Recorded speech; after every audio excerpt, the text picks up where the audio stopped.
It was truly an incredible year for Towson Athletics, one of the most successful in school history. But with the school year winding down, it was time to celebrate some of these achievements. After winning their 5th CAA title in the last 6 years, the Towson women's swimming and diving team was able to gather for the Night of Champions to receive their rings. The campus police have made it easy for students to get these notifications when these crimes happen, with alerts coming through text message and email, something they can access right on their phone. But are these alerts doing more harm than good? It might seem like Dallaire was destined for football stardom, but until his senior year of high school, he hadn't even stepped foot on the gridiron. After taking care of conference rival James Madison, the Tiger football team turned their attention to the FCS playoff selection show, anticipating a top 8 seed and a first-round bye. Players, coaches, and staff members poured into Paws in the University Union in what was a much different atmosphere compared to this time last year when the Tigers were left out of the playoff field. Well, I couldn't wait to come to the selection show this morning. You know, last year left a bitter taste in our mouth without being in the playoffs. You know, this year we wanted it bad. You know, we did what we had to do on the field to get here. I just can't wait. I'm just happy right now. After finishing the season 10-2, head coach Rob Ambrose knew a playoff berth was forthcoming. But when it came to the seeding, nothing was a given. Yeah, there's a little bit of doubt that things you can't control. The selection committee makes their decisions on a criteria base that nobody really truly understands the complete definition of. So, but I knew the more wins you get, the better chances you have. As the top seeds were announced, anticipation grew, and unlike last year, this year's Tigers would not be disappointed.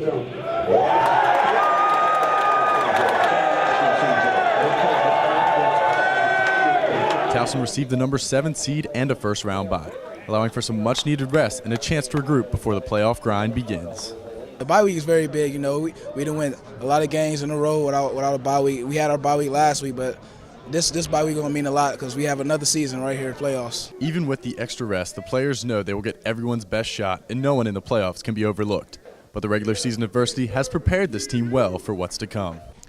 Well, we won't be surprised by much. Seriously, we won't be surprised by much. We've had to deal with every kind of thing you can possibly imagine. And the resiliency of these guys, their ability to come back from anything, personal, family, football, and do it together.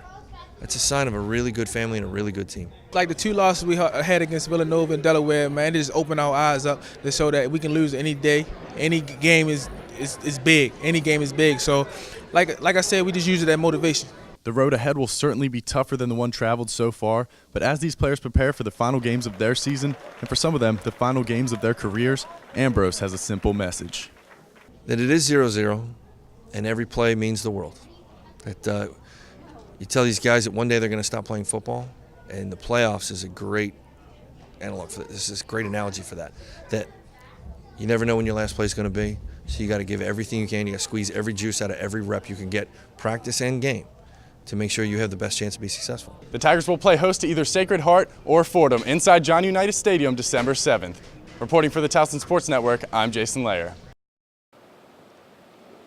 For college students like Towson University junior Carly Ludwig, there are plenty of things to worry about when they walk out the door. And lately, one of those stressors has been safety around campus. I think on campus is safe. I know I feel safe, especially with all the blue lights, but then when it comes to like even right across the street sometimes, you know, things are happening all the time. Statistics from recent years have shown a drastic decrease in the amount of thefts, burglaries, and property crimes. The issue now is that the campus police department must report all crimes within a 1-mile radius of the campus. So this is why you guys are getting the quite frequent alerts, is because we have that new building, so we have to report the crimes that are happening off campus. The campus police have made it easy for students to get these notifications when these crimes happen, with alerts coming through text message and email, something they can access right on their phone. But are these alerts doing more harm than good? I think they worry a lot of people. I think people should know about the crime going on, but I think sometimes it scares people and it really makes them more nervous. The source for many of these notifications has been Burke Avenue, a commonly traveled street for off-campus students and the site of 2 recent armed robberies. But according to campus police, a few precautions can help keep you safe. If you're walking at night, please don't have your phone up to your ear.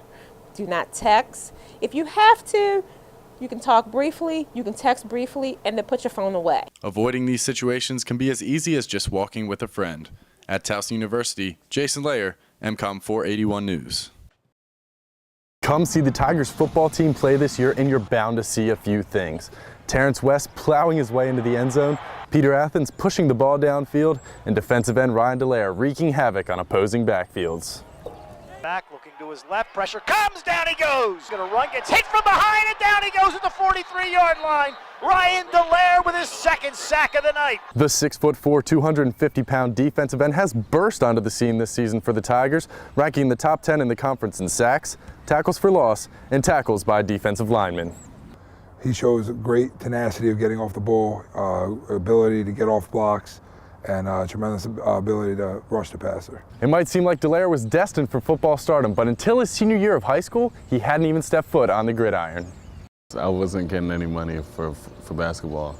I wasn't getting any scholarship money. I was getting invites to different camps, but no schools were able to like put money on the table and let me know like, yeah, we're offering you a full scholarship. So as soon as I played football, everything was just from me right there. Because of his late start, when it came to making a college decision, the list of suitors was short.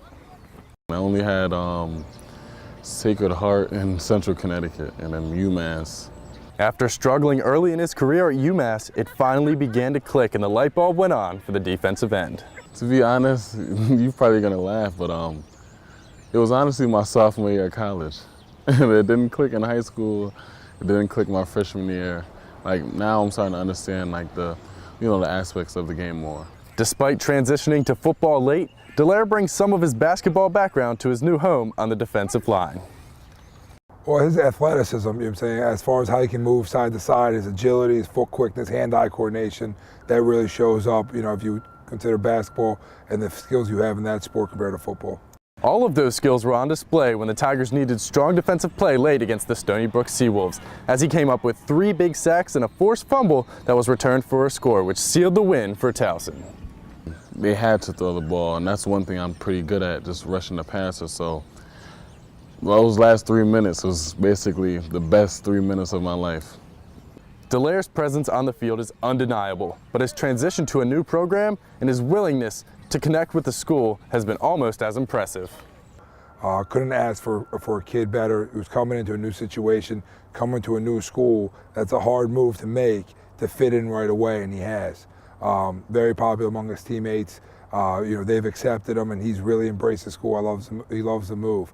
Again, as far as teaching him, again, he hasn't played that many years of football, so again, he's still learning the game of football, which is very fun for us as a coaching staff because he's already doing pretty well. It means, we're excited to see how much better he really can get. The scariest part of this pass rusher is he has only scratched the surface of what he can become. But when it comes to his career after Towson, Dallaire isn't putting too much pressure on himself. I really do want to take my game to another level. I'm just not stressing myself out about it. I mean, I'm putting a lot of effort into what I'm doing, staying after practice, doing a lot of extra work. But I mean, I see it as something that, like, whatever happens, happens. You can't always choose your destiny. So I basically I wing it out. I play hard, and whatever happens, happens. For now, at least, all number 56 is worried about is bringing down the quarterback on the other side of the line of scrimmage. And if you see the patented money dance, you'll know he did it. Reporting for the Towson Sports Network, I'm Jason Layer. Women's basketball isn't the only team whose season is coming to a close. The gymnastics team has had a difficult year with injuries, but on Friday night, they had one more chance to perform inside CQ Arena. It was senior night for the Tigers as Towson had to say goodbye to 2 members of their team, Michaela Curtis and Alexa Davis. Both would perform admirably, as you see Curtis being honored here before the meet. Senior day always brings out the emotions. Katie Sassel would get the Tigers started on the vault. Not a lot of action for her this year, but she pulls in a season-high 9.775 and the Tigers team score 48.225 on the vault. Next up for the Tigers would be the bars, and we see Michaela Curtis in her first action. Curtis has been a constant performer in this event throughout her career, and she turned in an excellent 9.750 for this routine. That tied her with teammates Vicky Vesicki and Samantha Lutz, but the Tigers went into the final 2 rotations down over 1.5 points. Next up was the balance beam, and that has provided some serious ups and downs for the Tigers this year. They struggled mightily in this one. Lauren Ross puts together a good routine here, though, posting a 9.70, but the team could only muster a 47.70. As you see Ross preparing for a beautiful side dismount. Again, the Tigers lost ground to the Colonials heading into the 4th and final rotation of the night. The Tigers would come into the floor exercise trailing by nearly 3 points, so all these performances were just for pride. Alexa Davis trying to close out her home career in style, and she would do just that. A very difficult routine here, but she executes it incredibly. She earns a 9.875 from the judges and gives Towson their highest score of the day. However, the Tigers would go on to fall to the Colonials 194.375 to 192.250. Samantha Lutz took second in the all-around competition. While the women's team has struggled early on, the men's lacrosse team has jumped out to a 4-2 start to the season and had another game against an in-state foe when they hosted Navy on Tuesday night. The Tigers come into this one having won 3 straight. They haven't gave up double digits in goals since February 19th loss at Loyola, but the midshipmen can never be overlooked. Attackman Thomas DiNapoli hasn't quite put up the numbers we're accustomed to seeing here, but he's going to bull his way to the cage now, and he's going to net a tough goal there. Thomas DiNapoli getting the scoring going for Towson. Still in the first quarter now, Ben McCarty walks it up, finds Mike Lynch, who isn't shy. He rips a shot and gets his first goal of the season. Tigers now up 2-0.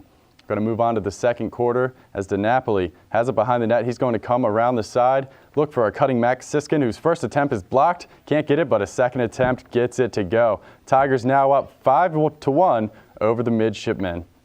Move ahead a couple minutes as the Tigers on the offensive attack again. DiNapoli takes the pass from Sider. He gets it to cutting Devin Grimaldi. His shot is good, 6-1. Tigers dominating in the first half. Still trying to separate themselves in the waning moments of the first half. Towson works it to Greg Cuccinello, who decides to unwind this one, and he gets that shot to go. That's his first goal. Tigers up 8-1. More Cuccinello coming up. Chris Vetter is going to sprint past the defense here. He throws in a great pass fake and ends up getting it to Cuccinello, who flips a shot while getting knocked down. Tigers up 9-1 going into halftime. Cuccinello finished with 3 goals. Tigers cruising now in the second half as freshman Joe Sider ends up with it, and he's going to get his second goal of the night, 12th of the season. This freshman has been very impressive early on in his Towson career. The Tigers end up taking this one 14-9, improving to 5-2 behind the impressive offensive play from Cuccinello, DiNapoli, and Sider. We have to step aside and take a quick break, but there's plenty more Tiger 411 coming up right after this.